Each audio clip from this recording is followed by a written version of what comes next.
Hello everybody. जैसा कि पिछले वीडियो में हम लोग ने कंपनी एक्ट को कंप्लीट किया है और आज हम लोग कंप्लीट करने वाले हैं, आज हम लोग पढ़ने वाले हैं ट्रांसफ़र ऑफ प्रॉपर्टी एक्ट, जिसे कि फोर्स किया गया था इंडिया में 1 जुलाई 1882। अभी हम लोग इस वीडियो में डेफिनेशन से लेकर हर एक चीज़ों को समझेंगे, definition, essential elements and types of transfer of property and बहुत सारी चीज़ों को इस वीडियो में कैप्चर करेंगे। सबसे पहले मैं बता दूं कि ट्रांसफ़र ऑफ प्रॉपर्टी एक्ट में 8 चैप्टर्स एंड 137 सेक्शंस हैं। इसमें डेफिनेशन क्या दिया हुआ है? According to the act, transfer of property means an act by which a person grants property to one or more persons or himself and one or more persons। इस act के according अगर हम बात करें, ट्रांसफ़र ऑफ प्रॉपर्टी का means होता है कि जैसे कि एक व्यक्ति के द्वारा कुछ वस्तु, जैसे कि मूवेबल प्रॉपर्टी हो गई या इमूवेबल प्रॉपर्टी हो गई, क्या करते हैं हम? ट्रांसफ़र करते हैं, तो उसे हम लोग क्या कहेंगे? ट्रांसफ़र ऑफ प्रॉपर्टी कहेंगे। फॉर एग्जांपल यहाँ आप देख रहे होंगे कि बहुत ही सुंदर डायग्राम बनाया गया है। जैसे कि एक्स के पास में लैंड है, ओके, लैंड है। अब क्या करता है एक्स जो है वाई को इस लैंड को ट्रांसफ़र करता है। तो एक्स के पास लैंड है तो ये क्या कहलाएगा? ट्रांसफरर। मीन्स कि ये क्या करना चाहता है? ट्रांसफ़र करना चाहता है, ओके, तो ये क्या कहलाएगा? ट्रांसफर। एंड जो लेना चाहता है, मीन्स कि ट्रांसफ़र की गई वस्तु को जो एक्सेप्ट कर रहा है, वो क्या कहलाएगा? ट्रांसफरी। क्या कहलाएगा? Transferee, okay. अब हम लोग चलते हैं कि एक और मैं आपको बात बता देना चाहती हूँ, एक और चीज़ मैं बता देना चाहती हूँ कि यहाँ पर शॉर्ट में अगर बात कही जाए तो प्रॉपर्टी का एक व्यक्ति से दूसरे व्यक्ति को देना ही संपत्ति का अंतरण है या फिर ट्रांसफ़र ऑफ प्रॉपर्टी है। ट्रांसफ़र ऑफ प्रॉपर्टी को हिंदी में हम लोग संपत्ति का अंतरण कहते हैं, इसे भी ध्यान रखेंगे आप। तो यहाँ पर जैसे कि जीवित व्यक्ति के साथ में जो प्रॉपर्टी है उसको ट्रांसफ़र किया जाना चाहिए। ऐसा नहीं कि एक्स जो है मर गया है और फिर प्रॉपर्टी को ट्रांसफ़र कर, या सॉरी, एक्स जो जिंदा है बट वाई मर गया है, तो डेड पर्सन के साथ में प्रॉपर्टी ट्रांसफ़र नहीं हो सकती है। यहाँ मैं इसेंशियल एलिमेंट्स आपको बताऊंगी, तब आपको समझ में आएगा कि मैं क्या समझा रही हूँ। जैसे कि essential elements of transfer of property में 3 इसेंशियल एलिमेंट्स दिए गए हैं। फर्स्ट है लिविंग पर्सन एंड सेकंड है प्रॉपर्टी एंड थर्ड है ट्रांसफ़र।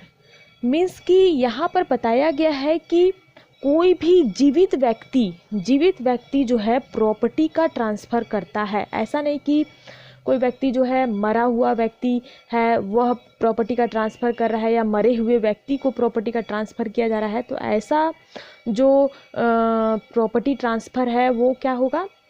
वैलिड नहीं होगा। तो लिविंग पर्सन मीन्स कि जिंदा व्यक्तियों के द्वारा प्रॉपर्टी का ट्रांसफ़र करना ही ट्रांसफ़र ऑफ प्रॉपर्टी कहलाती है, ओके। अब यहाँ पर बात आ जाती है कि जिंदा व्यक्तियों में जैसे कि हम लोग ह्यूमन बीइंग हो गए, या फिर आप समझ सकते हो जैसे कि फॉर एग्जांपल कृत्रिम, या जैसे कि तो आपके मन में ये सवाल आ रहा होगा कि क्या मैम जो कंपनी होती है या फॉर्म होते हैं या ऑर्गेनाइजेशन होता है या कॉरपोरेशन होता है, तो क्या वो ये क्या लिविंग पर्सन होंगे? ऑफकोर्स लिविंग पर्सन होंगे। क्यों लिविंग पर्सन होंगे? क्योंकि आपको पता होगा कि जब हम लोग कंपनी एक्ट पढ़ रहे थे तो आर्टिफिशियल की बात कही जाए तो आर्टिफिशियल होता है, आर्टिफिशियल पर्सन होता है कंपनी या फर्म या ऑर्गेनाइजेशन या कॉरपोरेशन, तो ये सब भी आपके जो है लिविंग पर्सन के रूप में आ जाएंगे। तो अब हम जो है किसको हम कहेंगे कि जो मनुष्य के अंतर्गत नहीं आएगा या फिर पर्सन ह्यूमन बीइंग के अंतर्गत नहीं आएगा? जैसे कि मूर्ति हो जाती है या फिर वफ हो जाता है, ये सब लिविंग पर्सन के अंतर्गत नहीं आएंगे। या फिर जैसे कि जो माइनर पर्सन है या जो इंसैनिटी हैं, या फिर हम कह सकते हैं कि जिसकी मेंटल कंडीशन अच्छी नहीं है, जो दिवालिया है, ये सब जो है लिविंग पर्सन के रूप में नहीं माने जाएंगे, जीवित व्यक्ति के रूप में माने नहीं जाएंगे। या फिर किसी भी व्यक्ति जो है जो गर्भ में पल रहा है, मीन्स कि अभी उसकी जन्म नहीं हुई है, बॉर्न नहीं हुआ है, अनबॉर्न बेबी है, तो वो भी जो है वो व्यक्ति नहीं है, इसीलिए उसे भी व्यक्ति नहीं माना जाएगा। तो इसीलिए हम कह सकते हैं अनबॉर्न बेबी को भी संपत्ति अधिनियम के अंतर्गत कुछ शर्तों के अधीन संभव है, नहीं तो वो भी संभव नहीं है। ओके, एंड कोर्ट भी लिविंग पर्सन नहीं मानी जाती है। कोर्ट की भी बात कही जाए तो लिविंग पर्सन नहीं मानी जाती है। यहाँ पर एक चार्ट बना देती हूँ ताकि आप इसे लिख लेंगे कि कौन लिविंग पर्सन है, कौन लिविंग पर्सन नहीं है। ओके, जैसे कि यहाँ मैंने लिख दी हूँ कि लिविंग पर्सन के अंतर्गत ह्यूमन बीइंग आ गए, कॉरपोरेशन हो गया, कंपनी हो गया, या फिर आर्टिफिशियल पर्सन हो गए, ये सब आपका लिविंग पर्सन के अंतर्गत आते हैं। एंड नॉट लिविंग पर्सन, जिसे हम कह सकते हैं कि जो जीवित नहीं है, इंसैनिटी, तो उसे, जो पागल व्यक्ति रहता है, उसे एक तरीके से कहा जाता है कि उसका दिमाग काम नहीं करना, इसका मतलब ये रहता है कि वो एक तरीके से डेड ही माना जाता है। ओके, एंड माइनर का उस तरीके से दिमागी विकास नहीं हो पाता है जो प्रॉपर्टी को ट्रांसफ़र कर सके। अनबॉर्न बेबी खुद ही वो स्टमक में रहता है, तो वो लिविंग पर्सन तो कहलाएगा ही नहीं। ओके, तो अब हम लोग चलते हैं कि इसके अंतर्गत movable property and immovable property के बारे में भी थोड़ा समझ लेते हैं हम लोग।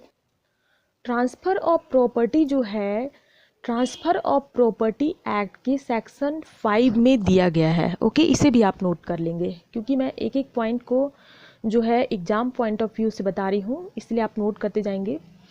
यहाँ पर प्रॉपर्टी का जो ट्रांसफ़र है, प्रॉपर्टी जो है किस तरीके की प्रॉपर्टी हो सकती है, मूवेबल प्रॉपर्टी हो सकती है या इमूवेबल प्रॉपर्टी हो सकती है। तो ट्रांसफ़र ऑफ प्रॉपर्टी एक्ट में सेक्शन 5 to 37 में मूवेबल प्रॉपर्टी के बारे में बताया गया है। एंड मूवेबल प्रॉपर्टी को एक और जगह डिफाइन की गई है, जैसे कि सोगा मीन्स की सेल ऑफ गुड्स एक्ट 1930 में भी डिफाइन की गई है। एंड सेक्शन 38 to 53A में इमूवेबल प्रॉपर्टी के बारे में बताया गया है। ओके, यहाँ पर थोड़ा हम लोग इसे समझते हैं कि ट्रांसफ़र ऑफ प्रॉपर्टी जो है बाय एक्ट ऑफ पार्टीज़ के द्वारा की जा सकती है, बाय एक्ट ऑफ पार्टीज़ के द्वारा की जा सकती है। जैसे कि ट्रांसफ़र हम किस तरीके से कोई प्रॉपर्टी को कर सकते हैं, सेल के माध्यम से, या गिफ्ट के माध्यम से, या एक्सचेंज के माध्यम से, या लीज़ के माध्यम से, या मॉर्गेज के माध्यम से कर सकते हैं। ओके, तो यहाँ पर बताया गया है कि ट्रांसफ़र ऑफ प्रॉपर्टी जो है बाय एक्ट ऑफ पार्टीज़, दो पार्टीज़ मीन्स कि एक व्यक्ति है यहाँ पर, एक लिविंग पर्सन है यहाँ पर, एक लिविंग पर्सन है यहाँ पर, तो दो पार्टी के द्वारा क्या किया जा रहा है, दो पार्टी के एक्ट क्या कर रहा है, एक प्रॉपर्टी को ट्रांसफ़र किया जा रहा है। तो यही हो जाएगा ट्रांसफ़र ऑफ प्रॉपर्टी। किस माध्यम से, सेल के माध्यम से, गिफ्ट के माध्यम से, एक्सचेंज या लीज या मॉर्गेज के माध्यम से। यहाँ पर ध्यान दीजिएगा, गिफ्ट एंड एक्सचेंज जो है मूवेबल एंड इमूवेबल प्रॉपर्टी होती है, and sale, lease, mortgage charges जो है इमूवेबल प्रॉपर्टी होती है, मात्र इमूवेबल प्रॉपर्टी होती है। Okay, sale, lease, mortgage charges जो है immovable, and gift and exchange जो है मूवेबल एंड इमूवेबल प्रॉपर्टी होती है। यहाँ पर आपने लिखा है ma'am will, inheritance, court orders, ये क्या है, बाय ऑपरेशन ऑफ लॉ है। इसमें जो है transfer of property act applicable नहीं होगी। तो कौन सी एक्ट एप्लीकेबल होंगी, तो इसमें एप्लीकेबल क्या होगा, हिंदू लॉ एप्लीकेबल होगा, मुस्लिम लॉ एप्लीकेबल होगा, एंड CPC होगा, civil procedure code. Okay, and यहाँ पर बात करते हैं, एक और बहुत ही मोस्ट इम्पोर्टेंट पॉइंट है, यहाँ पर ध्यान देने वाली बात है कि ट्रांसफ़र ऑफ प्रॉपर्टी एक्ट 1882 के अंतर्गत सेक्शन 2 एंड सेक्शन 129 जो है मुस्लिम लॉ के द्वारा गवर्न किए जाते हैं, इसीलिए मुस्लिम लॉ जो है इस पे भारी पड़ेगा, न कि ट्रांसफ़र ऑफ प्रॉपर्टी एक्ट इसके अंतर्गत लागू होंगे। फॉर एग्जाम्पल, जैसे कि यहाँ पर सेक्शन 2 में बताया गया है, सेप्स contrary rules of Muslim personal law from chapter 2।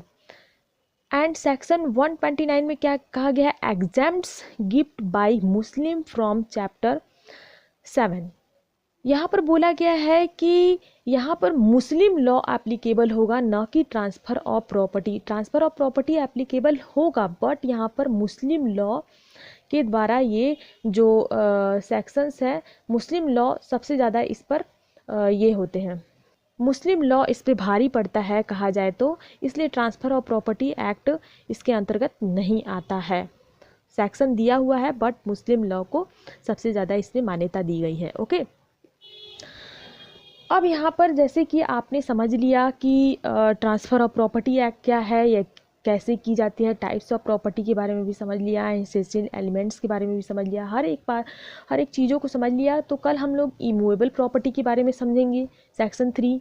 आज हम लोगों ने सेक्शन 5 डिस्कशन कर लिया। And don't forget to subscribe my channel. Till then bye bye, thank you.